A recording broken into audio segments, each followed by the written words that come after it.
사순절 첫 번째 주일입니다. 예수님이 고난 받으신 것을 묵묵히 바라보면서 40일 동안 여정을 시작하는 첫 주일입니다. 사순절 기간에 들어서면서 우리는 세 가지 시험을 대비해야 됩니다. 오늘 본문에서 마귀는 조용히 찾아와 금식하고 기도하는 예수님께 시험을 하기 시작합니다. 예수님께서는 마귀가 우리들에게도 찾아와서 시험하여 넘어뜨리려고 하는 것을 아시고 미리 우리의 현실을 미리 맛보시고 또 마귀를 이기는 방법을 정확하게 보여주시는 본문입니다. 1절과 2절을 같이 읽겠습니다. 그때에 예수께서 성령에게 이끌리어 마귀에게 시험을 받으러 광야로 가서 40일을 밤낮으로 금식하신 후에 줄이신지라. 사순절이 40일이고 예수님의 광야의 시험 기간도 40일입니다. 그래서 이 사순절 첫 주에 이 본문을 선택을 한 것 같아요. 자, 예수님의 시험을 주도하신 분은 성령이십니다. 성령에게 이끌려 성령이 데려가셔서 이런 뜻입니다. 광야로 갔는데 광야는 시험과 연단의 장소이죠. 이스라엘도 출애굽을 해서 광야에서 40년 훈련받게 되죠. 근데 하나님은 40일로 하고 싶으셨을 거예요. 40일. 안 되면 40달이라도. 그런데 이스라엘이 거듭거듭 죄를 짓고 거역하니까 40년이 된 게 아닐까 이런 생각도 해보게 되죠.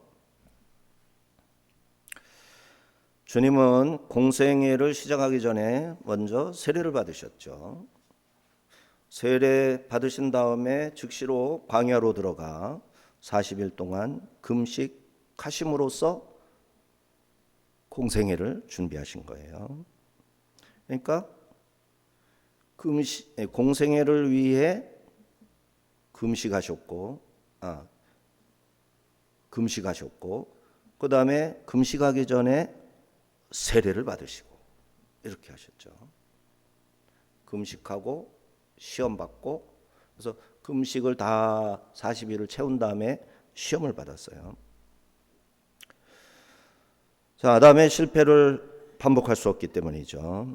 이스라엘이 끝없이 불순종하는 것을 반복할 수 없기 때문에 새 이스라엘을 일으켜 세우고자 하시는 예수님께서 참 아들로서 순종의 모델이 되어서 예수님이 이제 세우실 하나님의 나라인 교회가 실패하지 않고 구원의 방주의 역할을 잘 감당하도록 시험을 이제 받으신 것이죠. 3절 4절입니다. 시험하는 자가 예수께 나와서 이르되 네가 만일 하나님의 아들이거든 명하여 이 돌들로 떡덩이가 되게 하라. 예수께서 대답하여 이르시되 기록되었으되 사람이 떡으로만 살 것이 아니요 하나님의 입으로 오는 말씀으로 살 것이라 하였느니라.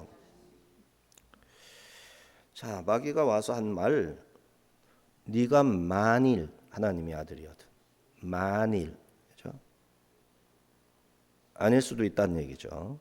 의심하라는 얘기죠. 그렇다면 돌을 떡덩이가 되게 해봐라. 지금 배고픈데 이 돌을 떡덩이가 되게 해서 먹으면 나도 너를 하나님의 아들로 인정하겠다. 너도 입증해봐라. 너도 확실하게 해야 될 거 아니냐. 이런 시험이죠. 자, 표면적으로는 그런 거고 예수님은 기록되었으되 사람이 떡으로만 살 것이 아니라 하나님의 입으로 나오는 모든 말씀으로 살 것이라. 예수님은 어떤 각도에서 보시는 거죠? 사단은 사단대로 시험을 하는 거고 예수님은 사단의 말, 액면 그대로 받아들이지 않습니다. 사단의 말이 무엇을 표적으로 삼고 공격하는지 아시고 예수님이 대응하시는 거예요. 그래서 첫 번째 시험의 실제적인 사단의 시험은 기적 한번 해봐라 이런 개념이 아니라 뭐가 되는 거죠? 하나님의 입에서 나오는 말씀으로 사는 것이 뭐가 중요하냐? 당장 목구멍이 포도청인데. 그러니까 지금 먹고 사는 일을 해야지 하나님 말씀을 먹고 어쩌고 저쩌고 한단 말이야? 이건 거예요. 그래서 하나님 말씀이 어떻게 되는 거죠? 밀려나는 거잖아요. 뭐에? 먹는 양식에 영의 양식이 밀려나는 거예요. 이게 사단의 시험이라는 그 핵심을 볼 수 있어야 됩니다. 전략적 질문입니다. 자, 이 돌들로 떡덩이가 되게 하라. 기적을 행하는 너의 능력으로 배고픔의 문제를 해결해봐라. 하나님의 아들이라면서 자기의 스스로의 굶주림도 해결하지 못한다면 어떻게 굶주리고 있는 사람들을 먹여 구원할 수 있겠느냐? 이런 논리죠. 마귀는 예수님으로 하여금 신적 권능을 오남용이죠. 신적 권능은 믿게 하는 데 써야 되는데 너의 신적 권능으로 너부터 먹고 사람들의 배고픔을 해결하도록 하라. 그러니까 신적 권능을 행하라. 오병이어 기적이 비슷하게 이제 가는 것 같죠?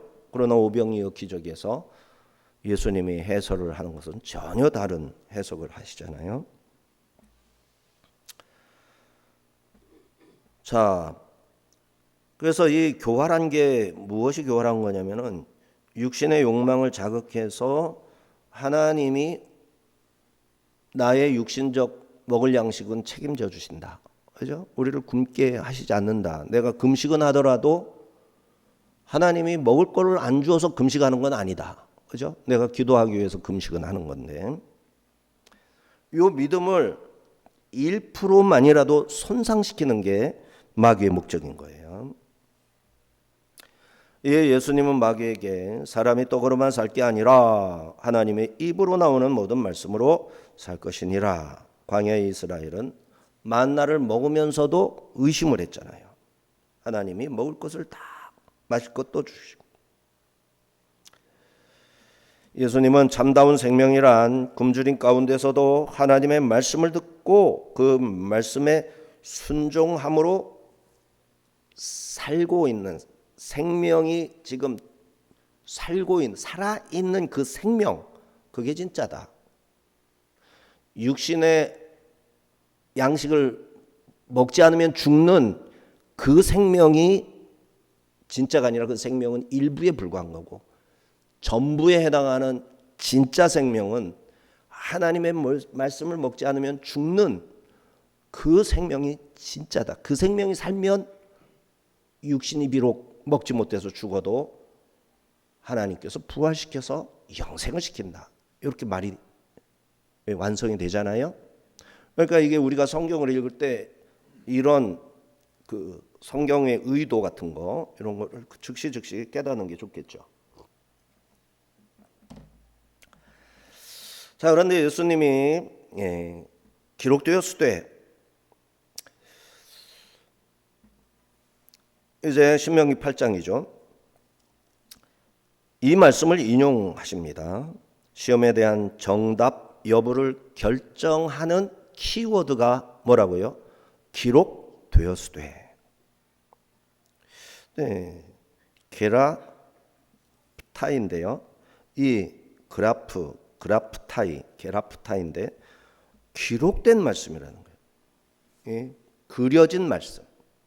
기록이라는 게 글자를 그리는, 어차피 글씨를 쓴다라는 말로 이렇게 독특하게 표현하지만 글씨를 쓰는 것도 그리는 거죠.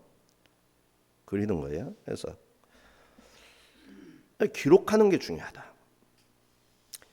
떡으로만 살 게 아니라 하셨는데 육체의 생존에 우선하는 영의 생존이 기록된 하나님의 말씀에 의존되어 있다. 그러니까 기록된 말씀을 봐라. 내 영의 생명이 기록된 말씀을 읽을 때 사는 거다. 사람들이 이걸 중요성을 몰라요. 그래서 자꾸 뭔가를 들으려고 그래요. 뭔가를 들으려고 그러고 뭔가 경험할 체험이죠. 뭔가 보려고 그러고 그러면 내가 잘 믿어질 것 같단 말이에요. 안 그래요. 본 거는 본대로 잊어버리는 거예요.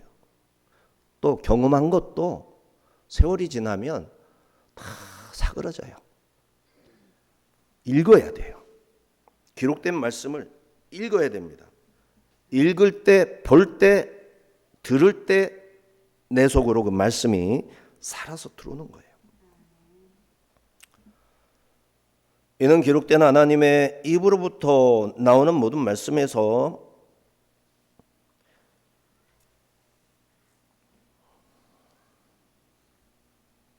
지속적으로 순종해 살아가는 것, 이거를 말씀하시는 겁니다.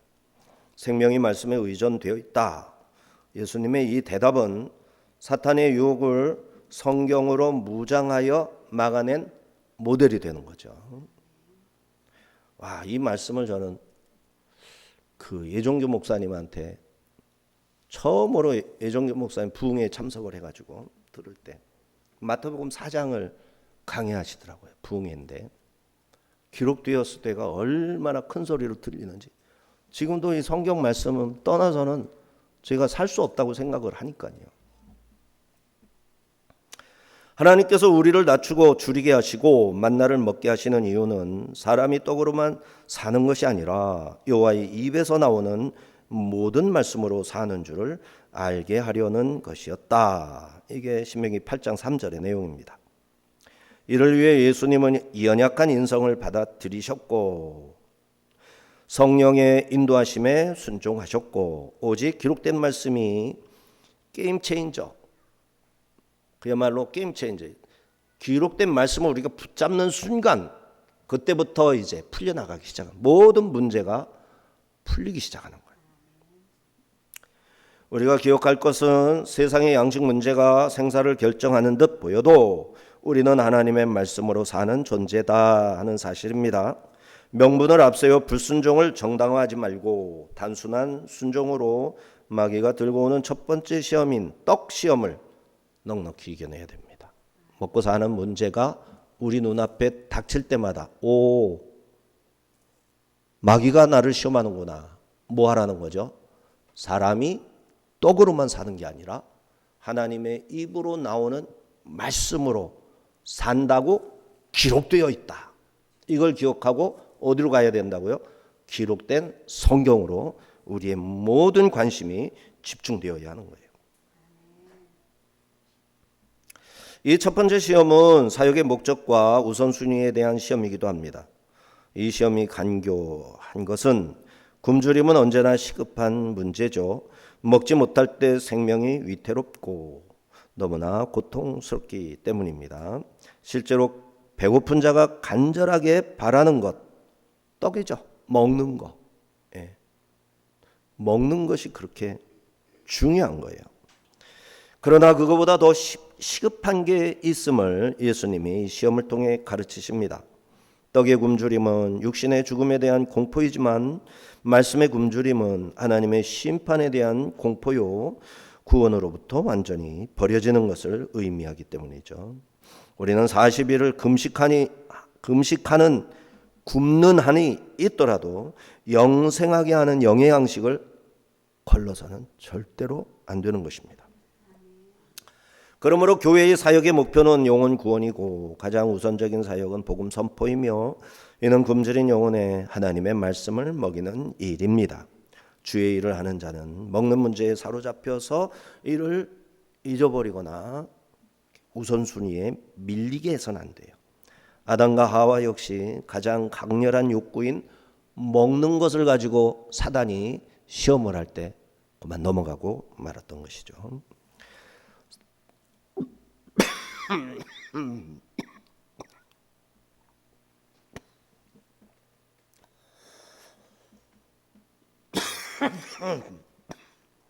예수님이 시험 받을 때 성령님이 떠나가 버리신 게 아니죠. 그걸 우리가 기억해야 됩니다. 오히려 성령님은 우리를 마귀에게로 데리고 가서 뭐를 받게 한다? 시험 받게 하는 거예요. 그렇죠. 그래서 우리 부모님이나 좋은 선생님은 우리가 돈을 내서라도 시험을 보고 통과해서 자격증도 얻고 이제 그런 뭔가를 취득하게 하시는 거예요. 그러니 우리 성령님께서도 우리를 마귀에게 데려가서 한번 시험 받아봐라 하시는 겁니다.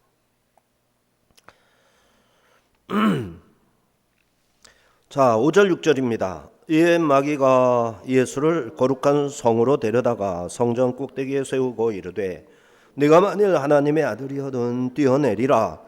기록되었으되 그가 너를 위하여 그의 사자들을 명하시리니 그들이 손으로 너를 받들어 발이 돌에 부딪히지 않게 하리로다 하였느니라. 신명기 8장 3절의 말씀에 제압당한 마귀가 두 번째 시험을 시도합니다. 마귀가 예수님을 성전 꼭대기로 예수님을 모시고 올라갔죠. 마귀에게 자신을 맡기신 거죠. 그리고 성전 꼭대기. 그래서 떡뒤절임 마태복음은 떡 뛰어내리라. 성전에서 뛰어내리라. 떡뒤절 절하라. 이렇게. 자, 가장 높은 곳에 서게 하였어요. 그러고는 네가 만일 하나님의 아들이어든 똑같이 뛰어내려라. 뛰어내리라는 게 뭐예요? 뛰어내려라. 시험해보라는 거예요. 하나님을 시험해보라는 거예요. 이게 예수님은 주 너희 하나님을 시험치 말라. 마귀의 얘기를 뛰어내려라 하는 것을 내가 뭐 요거 뛰어내린다고 너 다치고 안 다치고 이거 문제가 아닌 거예요. 하나님을 시험하라는 거예요. 하나님을. 하나님이 약속대로 너를 받아줄지 안 받고 그냥 떨어져 죽게 할지 뛰어내려봐라. 하나님을 한번 시험해봐라.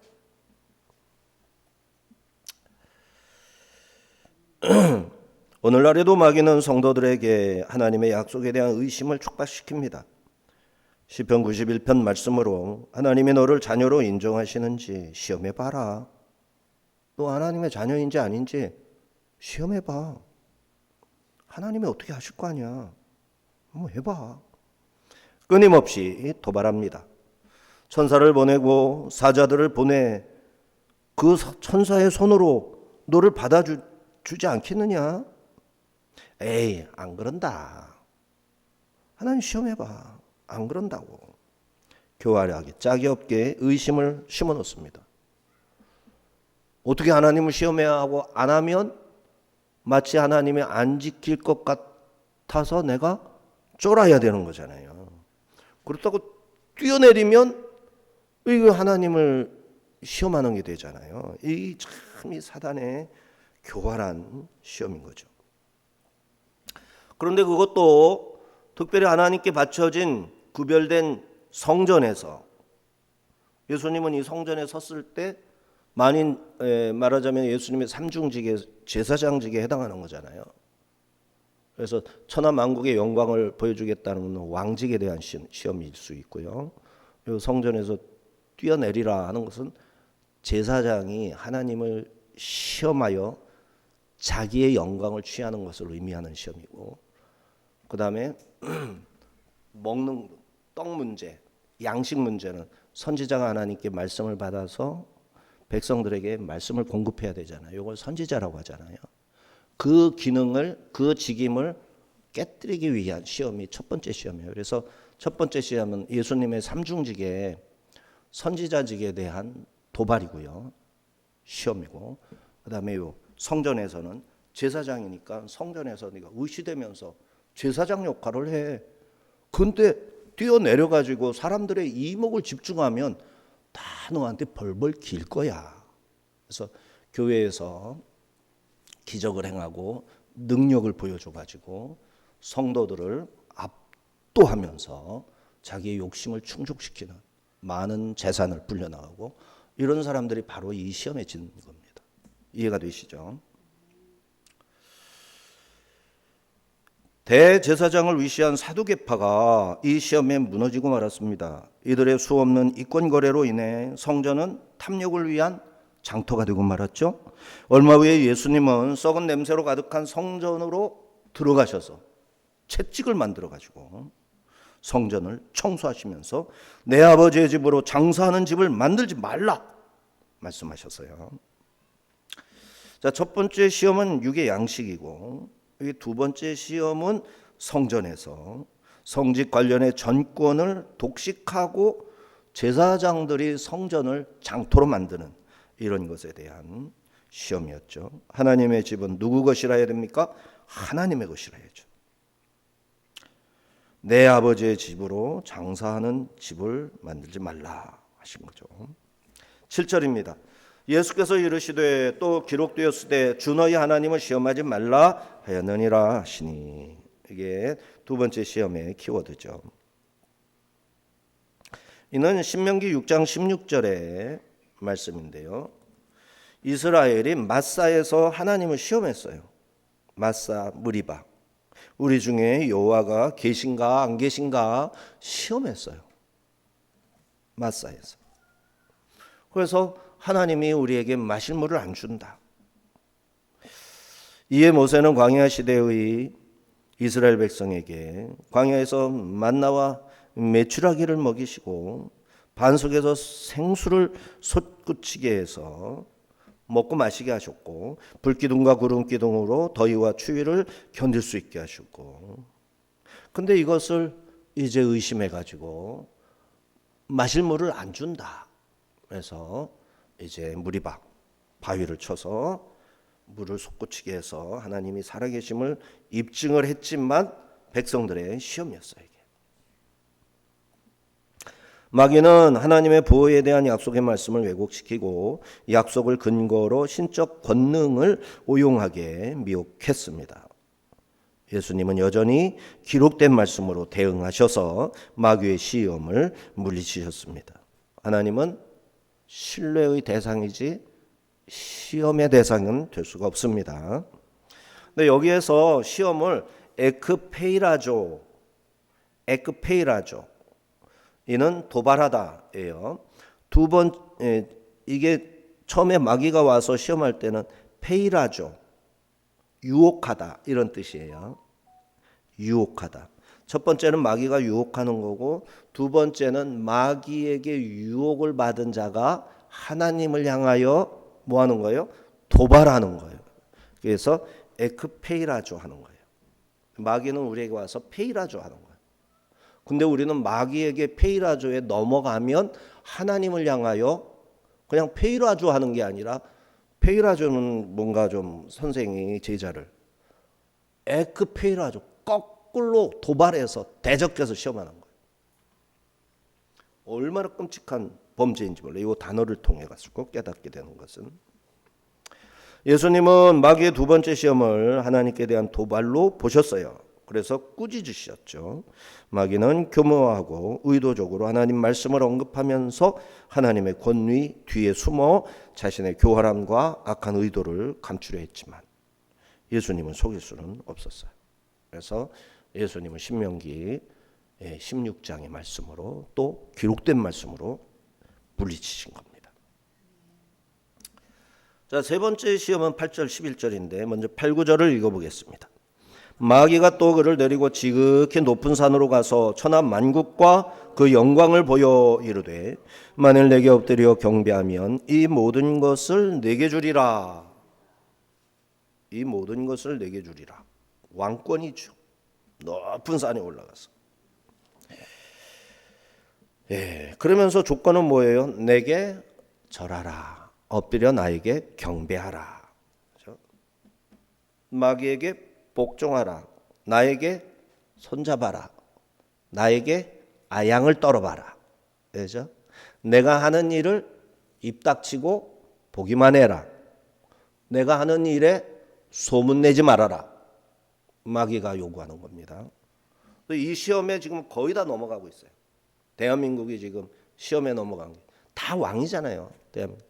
옛날에 뭐 세종대왕이 누리는 것보다 지금 뭐 못 사는 사람이 어디 있어요? 대한민국 남한에 있는 백성치고. 그죠? 못 먹는 거 없이 다 먹어보고 그죠?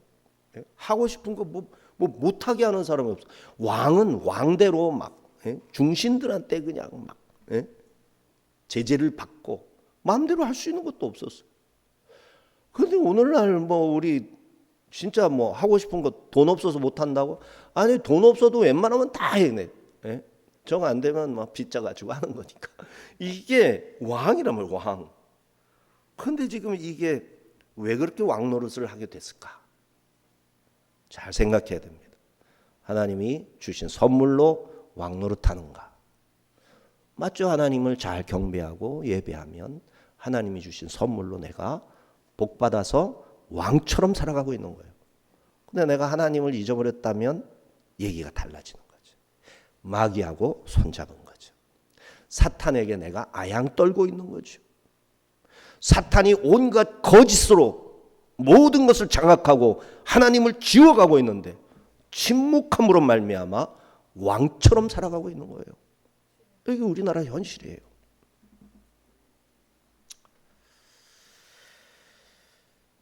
자, 내게 엎드려 경배하면 이 모든 건 내게 주리라. 천하 만국의 영광을 다 제 것인 양 거짓말로 속이고 있습니다. 그리고는 천하 만국을 내려다볼 수 있는 지극히 높은 산 어딘지는 알 수 없죠. 올라가서 마귀가 지금 다 줄 것처럼 나에게 절만해라. 하지만 하나님은 천하 만국을 주장할 수 있는 권세를 마귀에게 주신 일이 없습니다. 다만 이 땅이 영원하거나 참된 것이 아니라는 것을 이 백성들이 알아야 되잖아요. 사람들이 알아야 되잖아요. 죄를 지으면 얼마나 끔찍한 결과를 겪게 되는지 좀 먼저 맛을 봐야 되잖아요. 이 예방접종을 맞을 때 이 예방접종 속에 뭐가 들어가 있습니까? 물론 사체에 불과하지만 무서운 천연두인가 그 씨가 들어있잖아요. 얼마나 이 마귀적이고 사탄적인 겁니까? 시험을 우리가 받음으로 말미암아 마귀가 우리 곁에 있음으로 말미암아 하나님께 나아갈 수 있는 동력을 얻게 되는 거란 말이죠. 10절 11절입니다. 이에 예수께서 말씀하시되 사단아 물러가라 기록되었으되 주 너희 하나님께 경배하고 다만 그를 섬기라 하였느니라. 이에 마귀는 예수를 떠나고 천사들이 나와서 수종드니라. 예수님의 말씀 사탄아 물러가라. 또 뭐 있어요? 기록되었으되 주 너희 하나님께 경배하고 다만 그를 섬겨라. 그랬더니 마귀는 어떻게 해요? 물러가라. 요 한마디에 그만 쫓겨나는 거예요. 쫓겨나는 거예요. 물러가라 이 한마디에. 그리고는 천사들이 예수님께 와서 예수님 섬겨드리는 거예요. 이 섬겼다는 게 뭘까요? 예수님이 지금 어떤 상황입니까? 40일 동안 뭐 했죠? 금식하셨죠. 마귀한테 휘둘리고 막 들었다 놨다 마귀가 얼마나 그랬습니까? 성전 꼭대기 갔다가 세워놓기도 하고 막 산 꼭대기 올라가서 다 보라고. 지금 그걸 예수님 금식하셨는데 그걸 볼 기분이 되겠습니까? 근데 올려다 놓고 그걸 보라는 거예요. 절하라고 그러면서. 그러니까 천사들이 와서 예수님 드실 거, 그죠? 육신에 쉬어야 되니까 따뜻한 물 떠다가 발도 씻겨드리고, 그리고 얼굴도 이렇게 수건 같은 걸로 이렇게 씻어드리고 다 하시지 않았겠어요? 그거를 뭐라고 표현해요? 수종드니라. 그죠? 40일 금식하면 사람이 힘이 하나도 없잖아요. 저도 그냥 죽을 각오로 40일 하려고 다가 예종교 목사님한테 다 아시죠? 혼났죠. 그거하고 교만해지려고 그런다고. 얼마나 호되게 혼내시던지. 아니 예종교 목사님이 몇 번이나 40일 금식 기도는 하지 말라고 그랬어요. 그런데도 당장 교회가 문 닫을 것 같으니까 하게 되더라고. 예수님이 쫓아오셔가지고 못하게 하셨어요. 20일만 하라고. 그래서 20일 했는데 아무 힘도 없어요. 아무 힘도 없어. 20일만 해도. 좋은 거는 이제 뭐죠? 이렇게 장청소라는 게 있어요. 기도원에서 천금이라는 소금을 팔아요. 그 소금을 사가지고 삼다수에다가 그걸 타서 1.8리터짜리 병에다가 가득 채워가지고 소금물을 채워가지고 벌컥벌컥 마시래. 근데 그거 먹으면 눈이 환해져요. 소금이 그렇게 중요한 것 같아요. 눈이 환해지고 30분 동안 먹으면, 그러고 몇 분 있다가 30분 동안 뭐를 해야 되겠어요? 먹은 거를 다 쏟아내야 돼요. 그때 식사 전에 죄송합니다만 깨끗하게 나옵니다. 진짜 깨끗하게. 그래서 저는 우리 내시경 할 때도 그 뭐 녹색 그거 먹지 말고 그거 하면 너무 좋을 것 같아요. 진짜 깨끗해지거든요. 아니, 제 생각이고 의사들이 더 많이 하니까. 자, 예수님께서 사탄아 물러가라 직접 명령하셨죠. 마귀라고 이제 좀 약간 추상적인 단어를 썼는데, 사탄은 이 천사의 이름이에요. 마귀는 말하자면 속이는 자, 이런 말이 마귀라는 뜻이고, 사탄은 천사의 이름이에요. 찬양하는, 노래하는 자, 찬양하는 자, 이런 뜻이 있어요. 하나님을 찬양하고 노래하던 이 천사인데, 이 천사가 타락해가지고 말하자면 마귀가 된 거예요. 본래 이름이 사탄인 거예요. 사타나스. 그 정체를 확실하게 드러내셨어요. 이처럼 마귀는 속이는 자이고 스스로를 높이는 교만한 자입니다. 이러한 마귀의 본성을 경계해야 됩니다. 마귀는 예수님의 10계명의 1, 2계명을 범하게 해서 넘어뜨리려 했습니다. 그리고 넘어뜨리기 위해서 천하 만국의 영광을 미끼로 보여줬던 거예요. 예수님의 명령에 마귀가 굴복하고 쫓겨났어요. 여기서 마귀가 떠나고는 완전한 패배를 뜻하는 것은 아닙니다. 그냥 잠깐 물러난 패배예요. 쫓겨난 거예요. 이 전쟁이 지금도 계속되는데, 사단과의 전쟁은 누가 하는 거예요? 지금 교회가 하는 겁니다. 성도들이 지금 사단과 전쟁하고 있는 겁니다. 그래서 우리가 하나님을 믿을 때는 사단과 전쟁은 불가피해요. 왜냐하면 사단이 우리를 속이고 넘어뜨리려고 계속 시도하고 있기 때문에, 그것을 그냥 마음대로 놀아, 괜찮아, 잘하고 있어, 너희들이 할 일이지, 아이고 하나님이 시킨 일들 너희들 잘한다, 나는 너희들을 응원해, 박수 쳐줄게, 잘해, 그 자리 도둑질해서 올라간 거 너무 잘한 거야, 잘했어, 주식도 잘 코스피도 잘 조절하고 너무 잘해, 정치도 잘하는 것 같아, 미국은 나쁜 놈이 지금 제 멋대로 하는데 시진핑하고 사이 잘 좋게 지내가지고 우리나라 위기에서 벗어나게 해야지, 아이고 잘한다. 얼마나 많은 사람들이 이러고 있는, 얼마나 우스꽝스럽습니까 이게. 너무너무 우스꽝스러워요.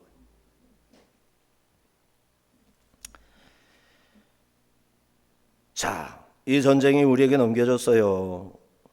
하지만 전쟁 중에도 천사들의 수종은 계속됩니다. 금식하신 예수님께 먹을 것을 공급하셨던 것처럼, 금식하신 주님 무엇이라도 잡수시지 못한 채로 시험을 받았을 때 그렇게 돌보셨던 것처럼 우리에게도 천사들의 위로가 있을 겁니다. 마귀고 사탄은 악마로 알려진 타락한 천사들의 군대를 이끄는 천사장입니다. 이 마귀를 하나님께서도 사용하십니다. 예수님은 이 마귀의 유혹을 물리치고 승리함으로 우리에게 마귀를 어떻게 대해야 하는지 본을 보여주셨습니다. 우리로 성령을 힘입어 귀신을 쫓아내고 성령께 복종하라 하신 겁니다. 주의 동생 야고보는 그런즉 너희는 하나님께 복종할지어다, 마귀를 대적하라, 그리하면 너희를 피하리라 하였습니다. 주께서 몸보이신 것처럼 성령의 검, 곧 하나님의 말씀을 가지고 마귀를 대적해야 합니다. 이처럼 세 번째 시험의 핵심은 누구든지 오직 하나님께만 경배하고 어떤 것에도 흔들리지 말고 하나님만을 섬겨야 한다는 것, 그리고 천하 만국의 모든 영광은 하나님을 대신해서 그 누구도 주장할 수 없다라는 것을 분명히 드러내셨습니다. 오늘날 마귀는 성도들을 넘어뜨리고자 할 때 자기에게 절하라 라는 말 대신에 너 스스로 만족해봐라, 이렇게 말을 바꿔서 꼬시고 있는 것을 우리가 기억해야 됩니다. 마귀는 누군가를 속이는 것을 좋아하고 누가 자기의 거짓에 속는 것을 보면 그렇게 좋아하는 거예요. 누군가가 속아서 함정에 빠지고 물에 빠지고 불에 타는 거 구경 났네, 구경 났어, 아싸 하면서 좋아 죽겠다고 합니다. 그러면서 내가 제일 똑똑하지, 나는 성공했어, 스스로를 높이고 교만해집니다.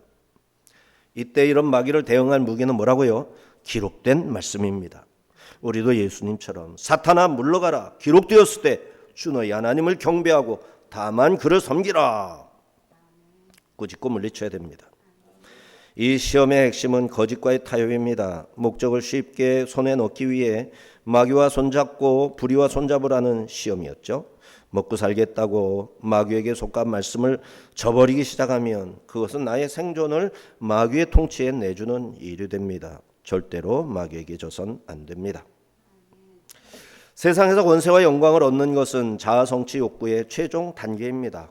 모든 우리의 욕구가 있잖아요. 5가지 뭐 있고 뭐 하나 더 있어가지고 종교의 욕구가 또 있는 거지만, 근데 권세를 가지고 영광을 얻는 게 최고 높은 곳에 있는 거죠.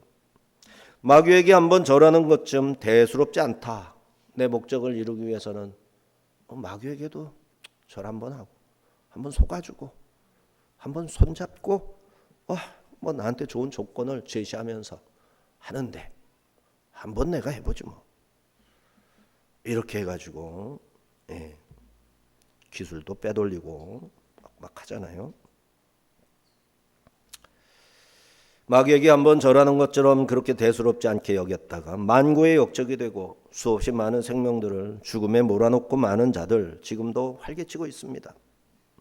마귀는 또 우리로 하여금 하나님을 의심하게 만듭니다. 하나님을 시험해보라 유혹합니다.